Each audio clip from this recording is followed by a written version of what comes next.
So good evening and thanks for being here. I'm Larry Calbers. I hold the Dreier Chair in Accounting Ethics, and I'm also the Associate Dean in the College of Business Administration. Before I introduce tonight's speaker, I'm going to display some notes just to let us know how things are going to work tonight. So let me do that.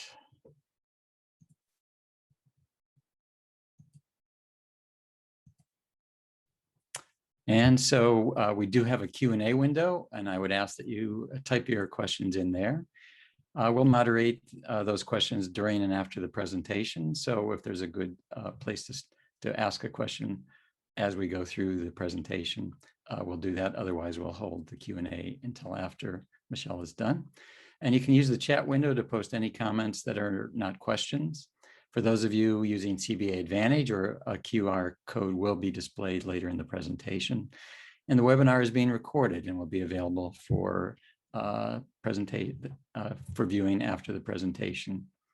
So again, thank you for being here tonight.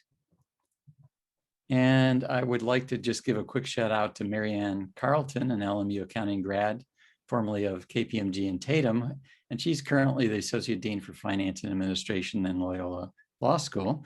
And she introduced me to Michelle many years ago. So that's why I wanted to give her a shout out.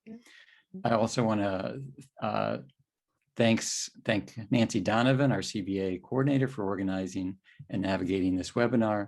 And thanks to Ann Jeanette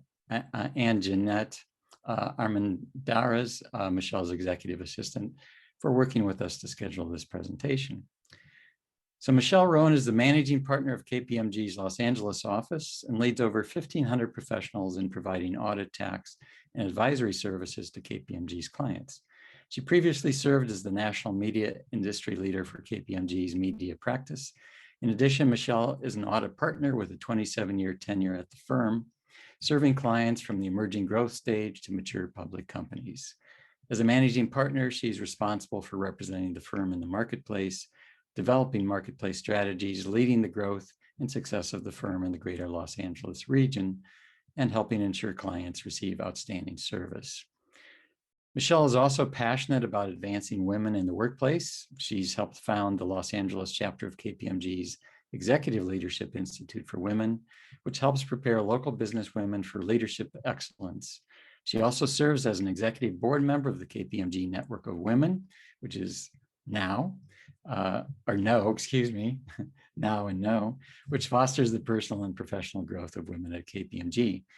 She gives back to her community in many other ways. She empowers youth as a board member of the Girl Scouts of Greater Los Angeles, and she mentors female entrepreneurs through the Women's Founder Network. She supports an array of philanthropic initiatives through the United Way Society, also serving on the board of World Affairs Council and the Town Hall of Los Angeles.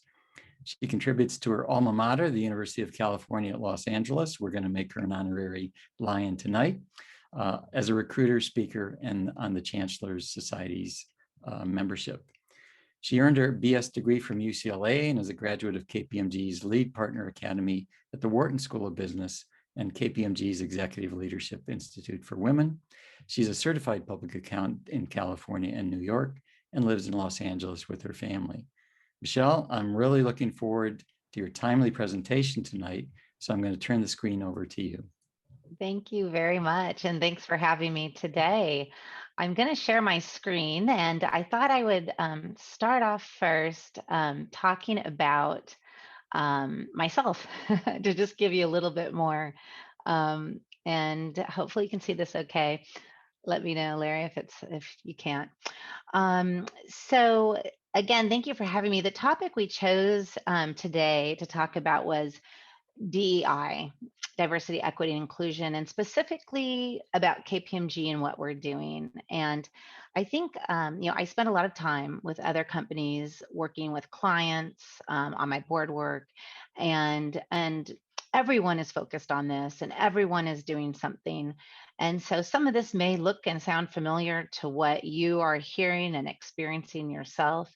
But we thought it would be helpful just to share what we're doing at KPMG to give you an idea of what companies are focused on and how they're changing to make sure that we are addressing DEI. And I'll say that KPMG has been focused on this for as long as I've been at the firm, and it evolves and it changes. And it's really important that as organizations, we are flexible, evolving, and changing. So I'm going to talk a lot this evening about the different initiatives and reports and objectives and goals that we have.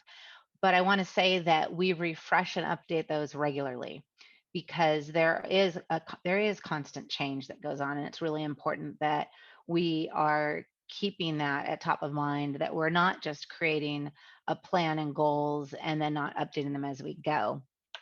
So let me first start, make sure I can advance my slides. Okay, let's see. Actually, we didn't test this part, so let me see if I can get this to work. Okay, there we go. All right, we'll see if that works.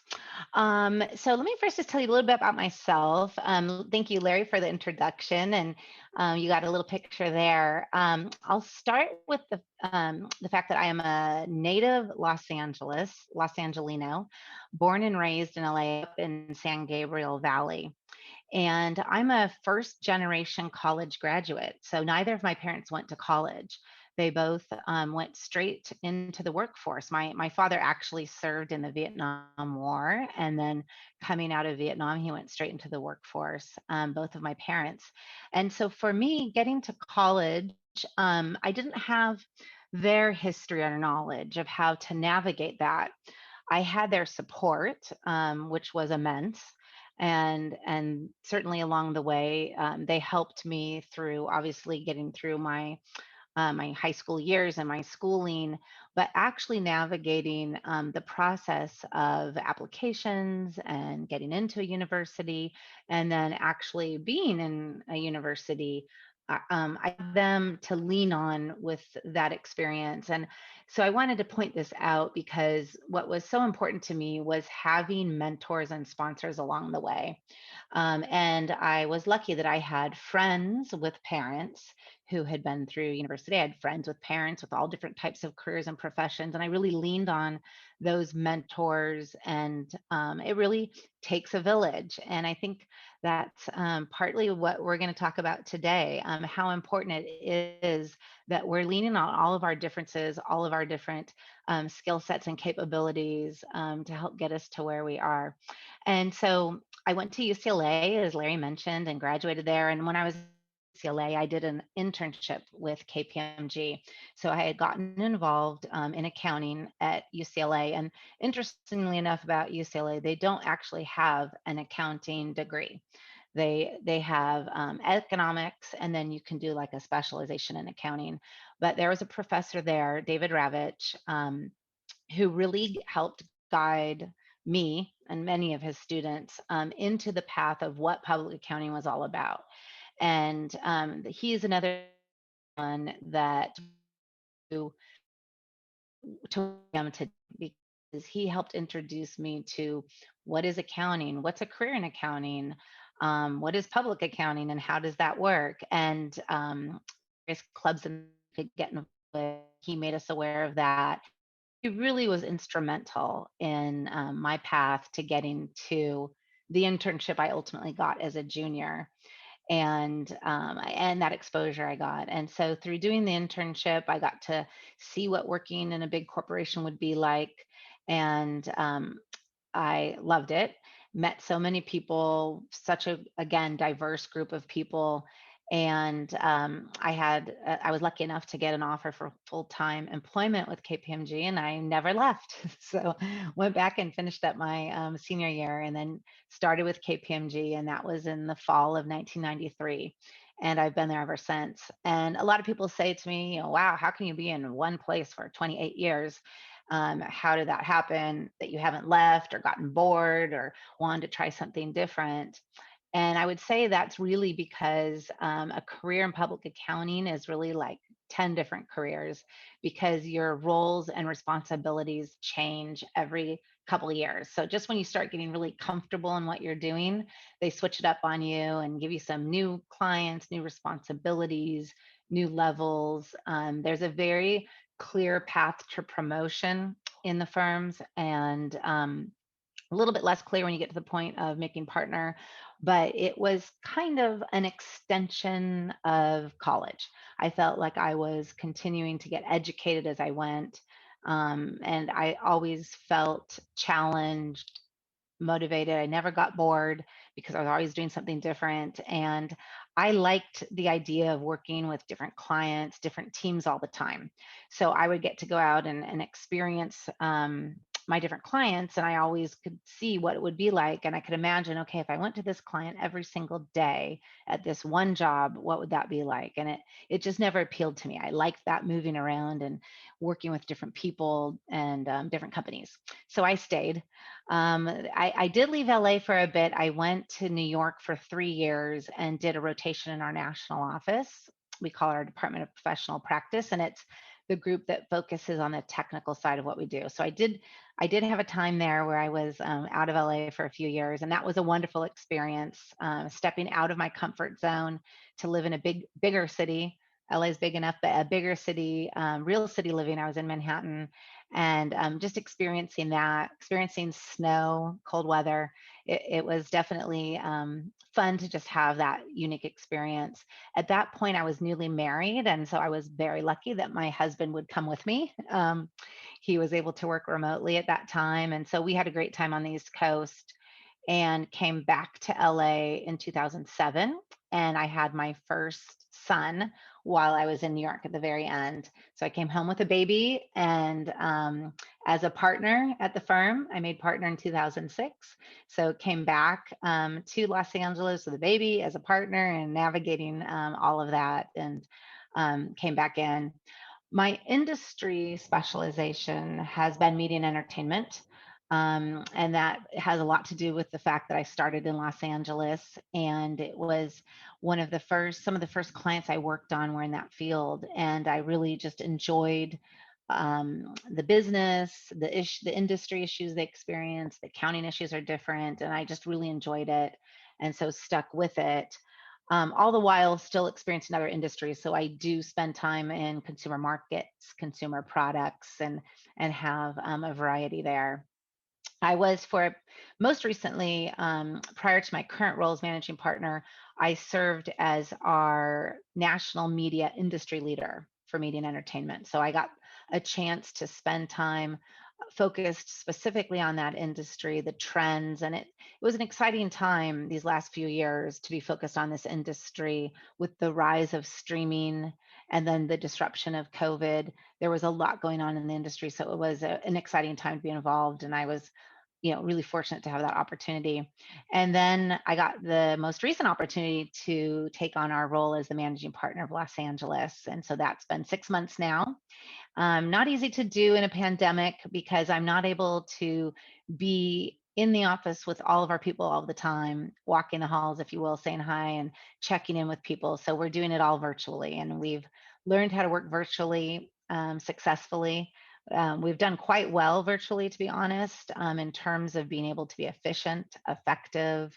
We still meet new clients, we still bring in new clients, and it's all gone well from that standpoint. But what has been difficult is the well-being, I should say, of all of us. That the inability to connect together as a team when we're so focused normally on working together in teams with our clients, regardless of function, whether you're audit, tax, or advisory.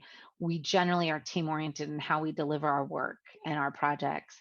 And so to go very abruptly from being together, similar to being in a classroom together and then moving abruptly to being alone, that's been hard, and it's been hard for all of us. And so we've been spending a lot of time focused on the well-being of our people and initiatives around that, making sure that we are connecting. And as things start opening up more, we're getting together in smaller groups as the guidance and regulations has allowed us to do, and that's been helpful. And we see ourselves in the future working in more of a hybrid format. So spending a couple of days working at home, spending a couple of days in the office and with clients. And so having that chance to be together, I think, will be really helpful. But it has been challenging. Just a couple of things to highlight before I move on to the topic at hand, which is DEI. I am involved in a couple boards, as Larry mentioned, and that's relevant here too, because I get to see what different organizations are doing around DEI. So my board involvement includes Girl Scouts of Greater LA and United Way, and Larry had mentioned LA World Affairs Council. And so we all have, and from what I've seen in a lot of these different discussions and sessions, we all have different needs and desires around DEI. There's a common goal for everyone, but how you go about affecting it for your organization is different based upon who your constituents are. In our case, for KPMG, our product is our intellectual power. That's our people, and so focusing on our people and it is critically important and number one for us because that's really our product, that's our widget, our people. And so it's number one priority for us is making sure that we're doing the right thing by our people and taking care of them, and focusing on DEI is obviously critical to that. But it's also critical to our business, and I'll talk about that as well, and you'll see that too because I have some data to share. So that kind of wraps up me. Larry mentioned I now live in the South, but I'm actually pretty close to you. I'm in Palos Verdes. I have two boys now, 14 and 11, and we're here in Palos Verdes, and we have some kind of laugh at me, but we have a semi farm over here. So we have chickens and a garden and living the farm life in a major city. So it's a little bit unique. Okay, I'm going to see if I can advance. Here we go. So here's just something that we probably all know, but just boiling it down, what is diversity and inclusion? And here's just a real simple definition. I'm sure you could Google this and find something different, but this is how we look at it at KPMG. Diversity really is about us, each of us as individuals, and what is our unique characteristics? What's our unique experience and qualities that we possess? Where inclusion is about all of us. How do we create at KPMG a culture that will embrace everybody, respects our differences, respects our values amongst all of our people? And so that is really, how we would look at it. It's obviously a simplistic way. And I like this pictorial because it shows just different dimensions of diversity. It can be so many different things. I think when you think of diversity, you automatically go to gender and race diversity. It's the go-tos when you think about it. But there's so many different aspects of diversity and diversity of thought, really. And a lot of our backgrounds and what our cultural background is, what your work background might be, whether you're an introvert or extrovert, what kind of education you've had, that creates diversity in thinking. And it's really important for us, especially as we work in teams, that we have that diversity in thinking on each of our teams. If we had everyone who thought the same and looked the same on teams, we would really get, in many cases, very singular responses to what we do and how we approach our clients, how we approach issues and the work that we deliver. But having that a varied background and a differences between all of us on a team really helps. And I've now, having been here 28 years and serving on many, many different teams, I've experienced firsthand how important it is to have that diversity across the board. But I mentioned it's not just about internal focus. It's really important too when we think about business. And what does it mean for business? DEI sounds like, sure, that's the right thing to do. That's the best thing to do. The moral thing to do is to have a focus on DEI. And that is obviously the foundation. But it's important to everybody, and it's important to business. It's a priority for us as a firm. We don't need this as a priority to help us focus on it because, like I said, our people, our intellectual property is so important. But it helps us in driving better business when we can bring together diversity.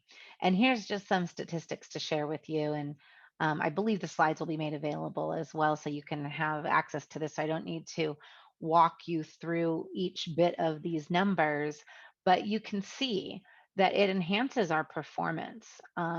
When we bring a diverse team to a client, we are successful. If you look at that very bottom right box, 87% of the time, we have better decision making when we have a wide range on our team of ages and geography. We do a better job of thinking through things. And I can tell you now, as someone who's getting on the side of older than younger, when I look at the age, as a lot of you may know, we recruit in straight from university in many cases. So I'm working with people who are much younger than me, but I appreciate their perspectives because they bring new ways of thinking about things. And so when we're working through problems, I love hearing what others think besides someone who's been at KPMG for 28 years and seen things done a certain way. I like to have a fresh perspective from an outside viewpoint. It helps us and as we obviously make decisions. But it's more than that too. It impacts our recruiting, as we said. As I just mentioned, we recruit in from universities, and we also recruit in experienced hires as well.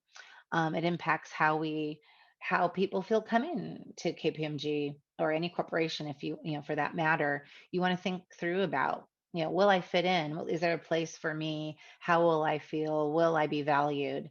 It's extremely important that we're thinking through those things. We want to reduce the turnover. In a large corporation like ours, we have a lot of turnover, which happens and it's normal and expected. People come in and get experience, and then like I said, it can be almost like another level of college education. And so you might get enough experience and want to do something different and move on. But the happier people are with the experiences they're having, the longer they'll stay to get those experiences. But even beyond, in terms of turnover, beyond KPMG and leaving, hopefully leaving to clients and future clients, we want to have that relationship and that positive experience. And so that we have that relationship go forward, because even just similar to you, you're building your network now, but when you graduate, you want to still have that network available and have that network in the community. And we do the same with all of our alumni. We have alumni events, and we have a lot of alumni clients, and we want to have that ongoing relationship. And focusing on DEI helps us too from that standpoint. Here's just a snapshot of what our vision is, and I'm going to talk a little more specifically about our vision. But our vision obviously is to have a diverse workforce wherein each professional can reach their fullest potential in an inclusive work environment. This is something that we have at KPMG. We call it culture commitments. Everyone makes a culture commitment at the firm as to how they want, what's important to them, and enhancing our culture. And so this here is a kind of a written statement of what the firm's commitment is and what our aspirations are. And just giving you another snapshot here, we've talked about some of these numbers and it's a busy slide, but I'm just going to walk through kind of each of the pillars as we think through them in terms of our strategy around diversity, equity, and inclusion. So in terms of our strategy and how we want to focus to increase and enhance our DEI, it's really around our workforce, our workplace, and our marketplace. So in terms of our workforce, we want to increase the recruitment, the retention, and advancement of underrepresented professionals at all levels of the firm. With respect to the workplace, we want to have a culture which all talent communities feel empowered to be their best selves and that are supported by inclusive leaders. And so we do things to monitor our progress, and we're very transparent with, internally and externally with where we stand. So we do regular surveys, for example, and ask questions, very specific questions around how people are feeling and do they feel included. We have spots for open comments and we go through those. And obviously, you can imagine a firm of our size with 30,000 people.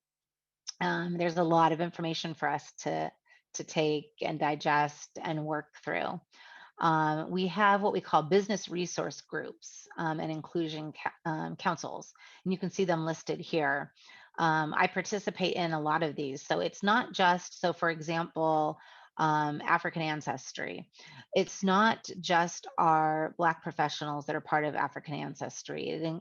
Also, allies that want to be supportive will participate.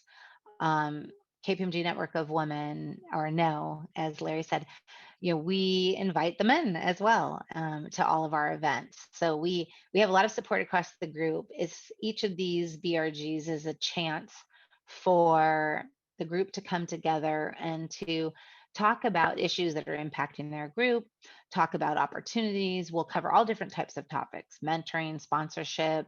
We have external speakers that come in, and as of late, these have been mostly virtual events, as you can imagine, over the last year. But we do a combination normally of in-person and virtual. And we do national events with these groups, and we have local events. So a lot of activity there to get involved with, and at whatever level. And that has been going on for a long time. Larry mentioned Marianne Carlton's name, and her and I were one of the early starters of the KPMG Network of Women when we were newer-ish at the firm, probably senior associate level, coming up to manager. We created our own version of this before it existed, and we called it COOL, KPMG Executive Women Leadership. So I kind of like that name better. But then the national group started, and we got from there. So really all great organizations, really great to participate in them too. And then the last pillar there you see is the marketplace, and that's about leveraging our reputation and to focus and strengthen our relationships and recognition by our clients and the marketplace as being the clear choice to choose KPMG for services. And you can see we've been recognized by many organizations.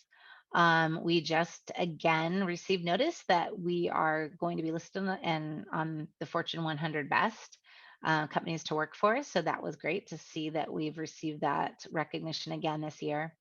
And so it gives you a picture, and it's really, this is our focus. And then what comes from it is the recognition and the results. And that's the goal. So we're starting, I should say, from the bottom up. So the point being the focus on the to-dos, and then the recognitions follow. So this year, KPMG, for the first time, issued a transparency report. And in that transparency report, we very clearly set out in a 45-page report, where we stood in diversity amongst levels, gender, age, race, sexual orientation. We listed out all many different categories by all levels and functions. So when I say functions, it's audit, tax, advisory. And we set out to say, okay, here's where it all breaks down in terms of our employee base and where we stand. And then we laid out in that transparency report goals of where and how we want to get to by 2025. And so we've created a strategy which we call Accelerate 2025 to hold ourselves accountable, but to actually drive that change. And I was really proud of us to put this out, and other companies are doing this lately too. But I was proud that we did this because it's making ourselves accountable, not just to ourselves, but the public as well, so that they can see where we stand in terms of our diversity and what we're trying to do and where we plan to go. And so in this 5-year strategy, it's based on accelerating our diversity and equity, keeping our workplace energized, and winning in the marketplace. So that means how we also work with our partners, making sure, for example, that we have diversity in the suppliers that we use and the vendors that we're using. And we're looking at that too, and report on that in the transparency report. You can probably Google it to find it, and if you don't find it on Google, you can get to it through the KPMG site. So you can go straight to the KPMG site, and I'll share it with Larry too separately, so that if he wants to distribute it, he can. But it's pretty interesting to see kind of where we stand and where we're going. And certainly we have work to do. I mentioned, we've been at this a long time, focusing on diversity. It's been a long time focus, and those BRG groups that I talked about, some of those have been in existence for 15 years. Like no, but we still have work to do, and so it's one thing to be at a certain point or place in time in terms of your diversity, equity, and inclusion, but it's another thing to actually move the needle on these goals, and to have a real strategy and intent to do so. um, we've always had the intent to do so, but building in that strategy is really important, so that it's clear that how are we going to go about this. And we talk about this in the transparency report. Where are we going to recruit from, for example? How are we going to go about our recruiting process? How are we, once we recruit diverse talent, what do we do while they're here to make people feel included, that they can bring themselves to work? What are the programs that we have? How are we going to align people, for example, with mentors and sponsors? Because it's not just about getting diverse people in the door. And again, remember what I talked about with respect to diversity. It's all kinds of diversity. But how once we get people in, how do we keep them engaged, content, happy, thriving, accelerating, and get the promotions and be ready for the promotions as they come along? And so that's what Accelerate 2025 is about. We've created some very specific programs aligned with mentors and sponsors and coaches to help through the process. Um, so again, just making sure that we're also promoting that talent we have through the ranks, so that when they're a new person coming in, they can look ahead and they can see people in positions that they would desire to be in. I've been very fortunate, I have to say, in that I had female partners to look up to. So when I was an associate, the idea of being a partner was the furthest from my mind. I was so glad just to have a job in a large corporation. And I really didn't think that I would be here as long as I am if you would have asked me back then. But I did have some females. There were some women that were partners I could look to and say, wow, okay, they did it. So it's an option at least. I had that. But for some of our other underrepresented groups, they don't have many people to look to and say, oh, that person is like me or looks like me. And it's really important that we have good representation across the board at all levels, so that people can see the path and they get the support that they need to get there. So that's something that's very important. Matter of fact, we recently just had an alumni event, and again, Marianne Carlton, that name comes up. She attended the event, but we had an event with Through No, honoring one of our legacy partners, alumni partner, Martha Marcon, and she was the first female partner in the LA office. And so it was great hearing from her. She started with KPMG, I'm going to say, in the mid 70s and made partner by the mid 80s. So she just had some great stories to tell about paving the way for women. And just, great to hear those stories, but how far we've come since then. I can say in our region in Los Angeles, our female partner group is probably around, 35% or more, and growing. And so it's just, if you don't set out those goals and have those individuals, it's hard to make a lot of progress. So you can see again too here on the right side of the slide, just some of the other actions and ideas that we've done. We've held a lot of working sessions with focus groups to help us in formulating our plan and our strategy around Accelerate 2025. So additionally, we have strategic alliances with outside organizations that are focused on diversity, and we support these groups. We participate with them. We'll sponsor different things. We'll jointly sponsor different programming, or sponsor some of their programming, and we'll match up with them from time to time on different programs. Some of these may be familiar to you, but it's nice to just see them all on one page, and so it's very helpful because these organizations have also done great research, made great progress. And so it's nice that we have alliances out there to lean on as well and get their perspectives. One of the things that's very important to me as a managing partner is that I'm not just focused internally on what we do, because being that I've been at one place this whole time, I have my knowledge base is all based on how KPMG does things. What's really valuable to me is to see and understand and watch what other people are doing and what other companies are doing to focus on these issues, specifically around DEI. So having organizations like these to lean on and to work with help immensely. And obviously, with our client work, we get to see a lot of other companies and how they do things. But it's really important, I think, to any organization that you are looking to the outside as much as you are internally focused. It's very easy to get caught up in your own internal culture, your own internal focus of how to do things, but leaning on the outside is important. We often hire in from the outside too, at all different levels. And that's really important so that we get the perspective too. So we've had our chief diversity officer has come from the outside.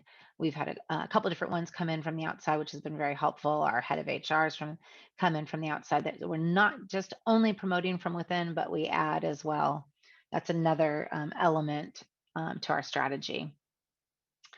So with that, I think I'm going to pause because this last section I had is to talk about skills and values that I think are important in a workplace. Specifically, I was going to talk about this profession, and I was going to spend a little time talking about public accounting and how to be successful in this profession, no matter what level you are, even as an intern.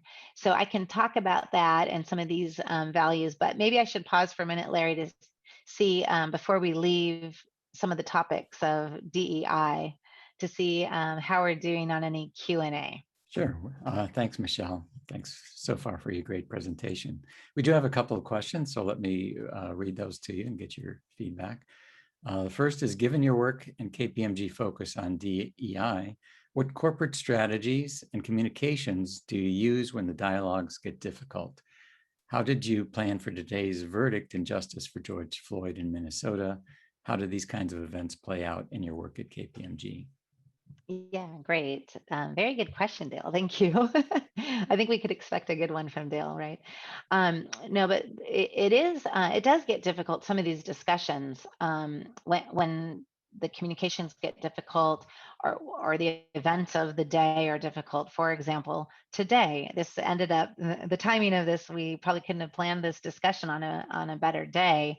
In terms of the focus, we're lucky that we have a very experienced group at our national level when it comes to our chief diversity officer, our CEO, our vice chair, who are the ultimate leaders in driving our discussions that we have publicly, or what we're going to put out, our strategies and communications internally. So they'll drive that from the top, and then we at the local level are involved in how we communicate on those topics locally. So the direction and communication comes from above, and then we affect it here. And so, for example, for today. We had prepared in advance communications in case the verdict went a different way. And if there was, for example, unrest, what would we do? We needed to be prepared. You don't want to deal with these things on the fly and put people in a position that they're feeling uncomfortable, they're not sure who to talk to or what to do. So we had prepared both communications under both scenarios, under both verdicts, and prepared to close our offices if we needed to. Granted, we're mostly virtual anyways right now, but there are a number of people who go into the office. So to be prepared for that. We do also have a lot of support available at KPMG too, that you can access. So we always make people aware of have partnered up with outside organizations called LifeWorks, that is a platform for people to participate in if they want to talk through issues. So there's that professional help that's available to people that we always make people aware of. But it's important too that we as local leaders are available to have those difficult conversations. Say that most of those conversations is what I would call a listening conversation. So making ourselves available to listen. So when the events of last year happened, a little more than a year ago, or a little less than a year ago, I'm sorry, we actually went and had a bunch of small group virtual discussions with our Black professionals and anyone, allies and others that wanted to talk. And we broke them into small groups so we could have productive conversations, and sometimes one-on-one. And a lot of it was listening to about people's experiences so we could understand how people were feeling, and to support them, to make sure they knew that we were here and listening. It's hard sometimes in those difficult situations to be able to share an experience. You may not have a shareable experience or an example to lean on, but listening and being available and being a support system and understanding of what people are going through and their emotions, giving them the ability to take some time, take a day off. Maybe they have a deadline coming up where they need some extra help, things like that. Wanting to make sure. So that's how we locally then take what the national group decides to effect. Thanks, Michelle. That was a very, very helpful answer. Our next question has been upvoted to the top here. Okay. It's by Anonymous. How do you handle working with a client who is not supportive of DEI and or is antagonistic to the values of your firm? Have you ever rejected working with a client based on their record on racism or discrimination? Yes, the answer is yes. So we expect that our clients will have consistent underlying values and ways of working as us. So it's not going to always perfectly align. We have our values that are specifically stated, and they're not going to perfectly align with our clients. But when we run into situations where they are outright counter to what our values are, so antagonistic, racist, you name it, we handle it. We've left clients before when certain events. It doesn't happen often, to be honest. Maybe we're just fortunate, but I think there's a lot of companies out there who've been doing the hard work that we've been doing. So it's rare to run into these things, maybe a little bit more in the past, but we have had situations where we've had to walk away from a client because of how they're treating our people. And that's, we're committed to that. It's, not worth having that relationship. I'll share, too, that we had a situation last year on a client where the client came to us and said, your team is working too hard to close to the deadline, and that doesn't match our values. We see how hard they work coming up to a deadline, so coming up to the crunch mode of a deadline. And our values would say that's not good for your well-being. And we, KPMG, as our provider, we expect you to do something about that. And so that was enlightening to hear something like that from a client. And it was great. We were glad that they, said that to us and made us aware of that was their thinking so that we could address it. address it with the team, and make some changes so that the team wasn't so crunched and working like crazy up into the deadline, lack of sleep or whatnot, just kind of like how it can get when you're studying for finals at the very end. Sometimes that's how it gets for us, some of these late hours. And so that was the first that I'd heard of, but it was great that they felt comfortable telling us that. So it can go both ways. Thanks. Our next question is from Anna. What is one of your favorite DEI initiatives that KPMG has enacted or that you have participated in? There's so many. So, I said I'm very active with No, which is true. And so that's obviously near and dear to my heart because I've been, very early involved and one of the front runners in that particular BRG initiative. But I really enjoy joining our other groups too.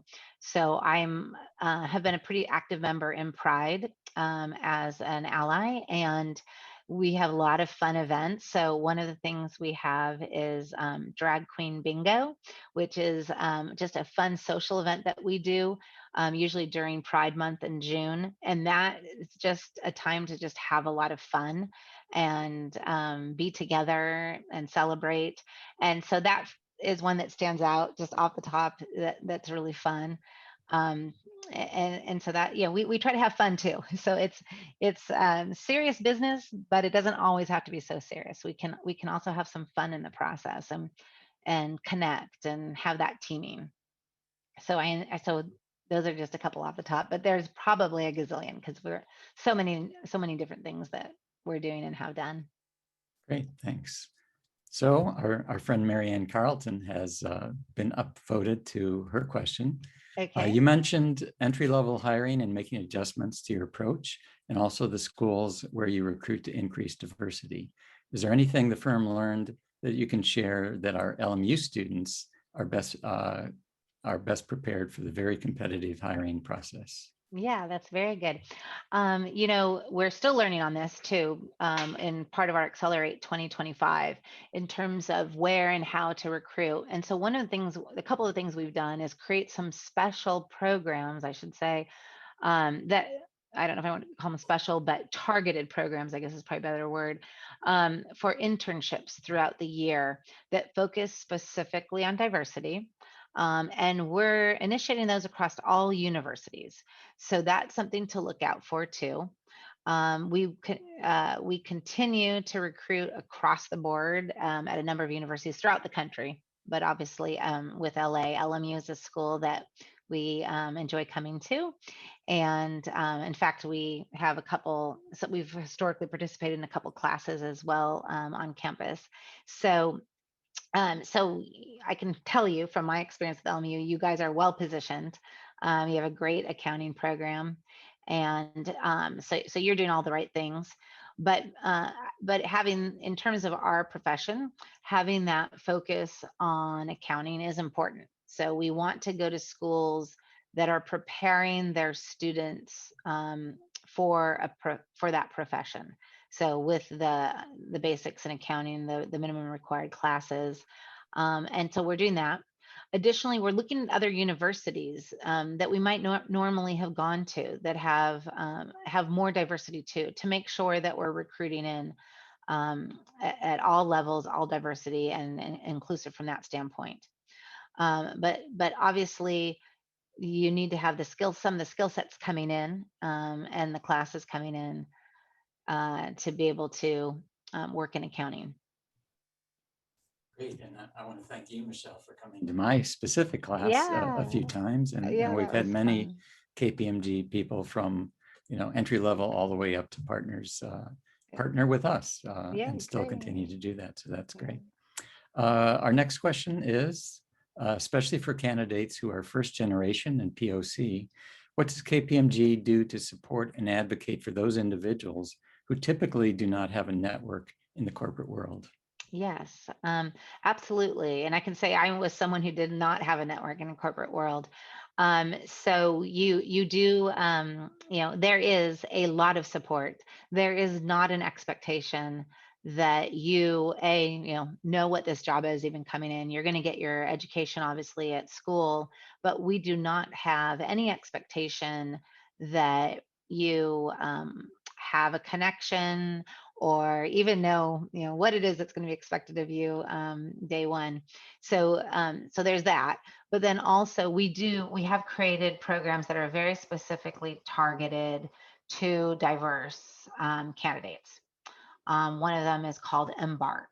And that's where we will bring in students even at an earlier level. So, as early as freshman and sophomore, to come into the firm and get some experience even before they get into the accounting type job. So, whether it's audit, tax advisory. So, we'll bring them into different aspects of KPMG to get exposure to a corporate environment so they can get a chance to work and see what our office operations are like, see what our marketing department is like. We have a lot of other groups and departments within KPMG beyond just the professional services we provide. So we try to bring people in sooner under these programs so they can get that exposure to corporate environment, to see what it's like, get a feel for it. So when the time comes to apply for one of those other positions, a professional position, they already have a level of comfort and know-how, if you will, of the firm and the corporate culture. Thanks, Michelle. We have a couple more questions, but I'm going to Okay. hold those off because they're not Okay. on DEI. And we Okay. only have about 6 or 7 minutes left in the Yeah, presentation. great. Hard to believe. So I I want know. you to take a few minutes about the skills and values to succeed. And then Yeah, we do have to put up our QR code. And if we have time, we'll take a couple more questions. great. Okay. So you can see the list I have here. And again, you'll be able to take this away with you. I want to, I guess, in our last few minutes, the points I would want to get across, because it kind of came out in a couple of these questions about the expectations. All we expect, to be honest, is that you come in with a willingness, an openness to learn, um, a level of flexibility, if you will, to be open to new experiences. Um, we don't have an expectation that you're going to come in and know how to audit or know how to do a tax return or know how to provide consulting services. We're going to train you how to do that. We just really want a great attitude and that level of kind of honesty, integrity. Our culture and our values are really important to us. So we want to make sure that we have that similar matchup. And you'll know that going through the recruiting process because you'll get to see it as well. But having that positive attitude and dependability is so important because you can learn the day to day of what we do, and you will learn it on the job. And we do a lot of training. Historically, you'll go to our training center. We have a new, beautiful training center called the Lake House. It's in Florida, and it's a beautiful center where we send people and all of us actually all levels go at various points for training, and that's a chance to learn what we do, and then you learn a lot on the job. So you don't need to have any of that skills coming in. What you need is just really honestly that openness, willingness, flexibility. There's a few other things listed in here. Dependability, obviously. We need you to be available to show up to work, and that's rarely ever a problem, to be honest. Being organized, a team player, and I know you guys do a lot of team projects, so you're probably more oriented to teamwork than we are, but we work in teams, so that's really important too, is being a team player. And again, you you learn so much. It's really an extension of your education. You just get paid for it. Michelle, we do have 2 other questions, but I want to ask you a question because Sure. we've talked a little bit about this. So you've spent Yeah. all 28 years at KPMG, but we know that a lot of people leave public accounting. So why do people go into public accounting? What do you think is so great, whether you stay or whether you leave? What are some of the Yeah. things that maybe some of our students who are not accounting majors might be wanting to think about accounting?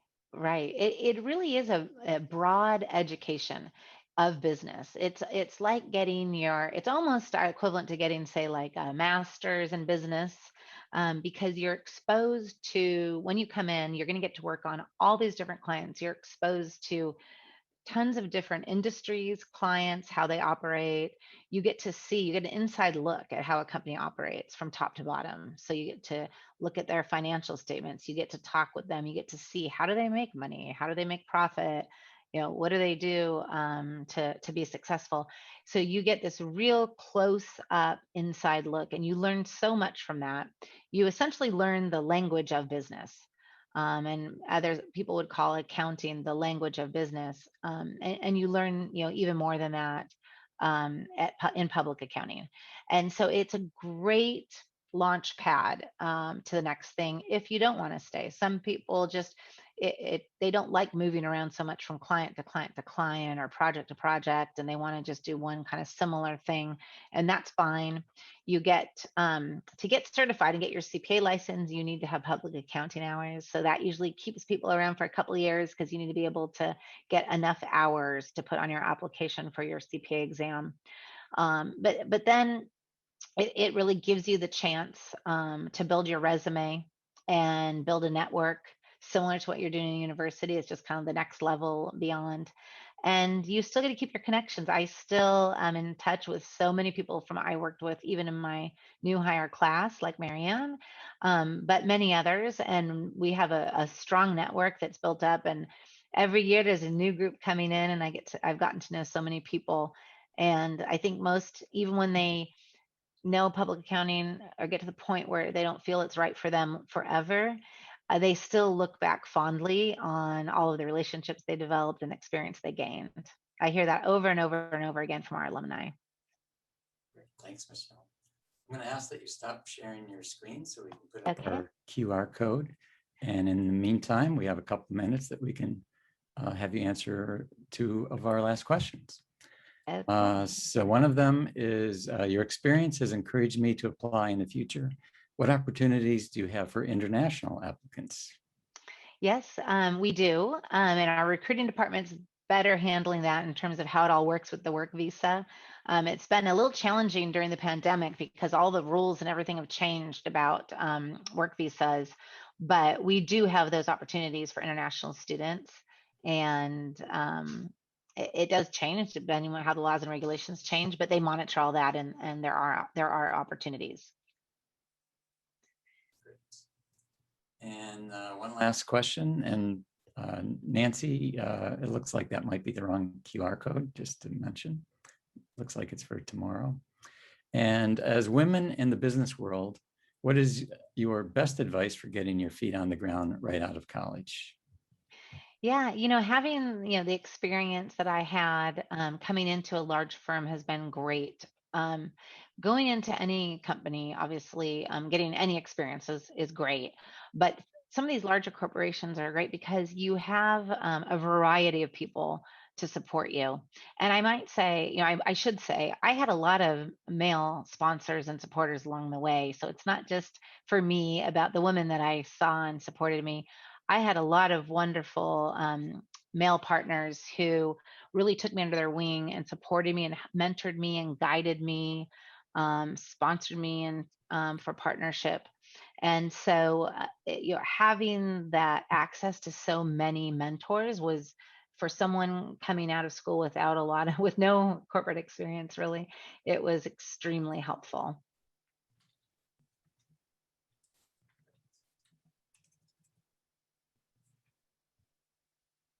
Looks like we've got the correct one.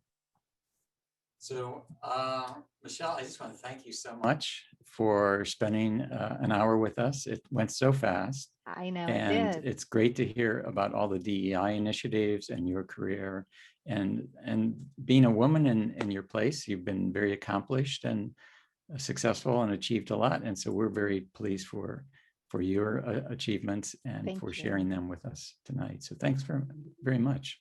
Thank you. Thanks for having me and inviting me to do this. Our pleasure. And we look forward to having you in person on an LMU campus before too I long. look forward to that too. Great. I do. All right. Thank you. Thanks. And I think that will end our presentation. All right. Bye, everyone.